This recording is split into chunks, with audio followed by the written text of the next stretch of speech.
ચાણસ્માના જસલપુર ગામે નેત્રયજ્ઞનું આયોજન કરાયું. ચાણસ્મા તાલુકાના જસલપુર ગામે નીલકંઠેશ્વર મહાદેવના મંદિરે રાજકોટના શ્રી રણછોડદાસજી બાપુ ચેરિટેબલ ટ્રસ્ટ સંચાલિત આંખની હોસ્પિટલ દ્વારા આંખની તપાસને જરૂરિયાતમંદ દર્દીઓને વિનામૂલ્યે મોતિયાના ઓપરેશન માટેનો કેમ્પ યોજાયો, જેમાં મોટી સંખ્યામાં આંખના દર્દીઓએ લાભ લીધો.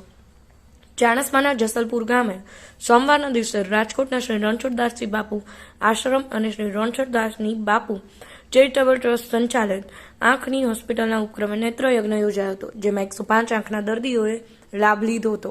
તેમાંથી 58 દર્દીઓને મોતિયાની અસર જણાતા તેમની લક્ઝરી બસ મારફતે રાજકોટ સ્થિત આવેલ હોસ્પિટલ લઈ જવાયા હતા, જેમનું ઓપરેશન કર્યા બાદ પરત મૂકી દેવાશે તેમ આયોજકોએ જણાવ્યું હતું.